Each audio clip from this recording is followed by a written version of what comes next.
Do you ever feel like you just gotta dance? You know, like the urge just comes over you and you can't stop. Well, if you do, you might want to see a doctor because that's probably not normal. But it was normal once upon a time.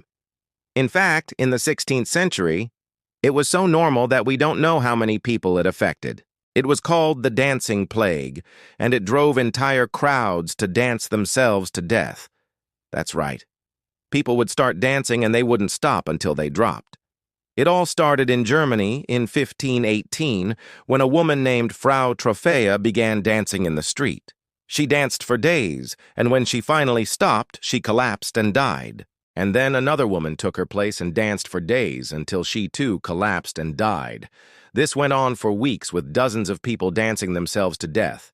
And then, in 1525, it happened again. This time in a town called Strasbourg. Hundreds of people were seized by the dancing sickness. They danced for days on end, and many of them died. Some survived, but they suffered from paralysis and other serious health problems. So what caused this dancing plague? Well, nobody knows for sure, but there are a few theories. One is that it was a form of mass hysteria. You see, back in the 16th century, there were a lot of things that could cause hysteria.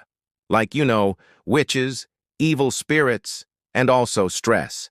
And I mean, let's face it, people back then had a lot of stress. I mean, they didn't have air conditioning, and they were constantly worried about dying from disease, famine, or war. So it's not surprising that sometimes their minds would just kind of break. Another theory is that the dancing plague was actually a form of epilepsy, and there's some evidence to support this. For example, some of the people who died during the dancing plague also had other symptoms of epilepsy, like seizures and loss of consciousness. And it's also possible that the stress of living in the 16th century could trigger epileptic seizures. But whatever the cause, the dancing plague was a terrifying experience for those who lived through it. Just imagine going outside one day and seeing a crowd of people dancing and then collapsing all around you. And then you feel like you just gotta join in too. Yeah, that would be pretty scary. But hey, at least it's not happening today, right? I mean, there are no recorded cases of the dancing plague since the 17th century. So we're pretty safe, right? Probably. Hey, thanks for watching. If you liked this video, hit like and subscribe so you never miss an awesome history fact.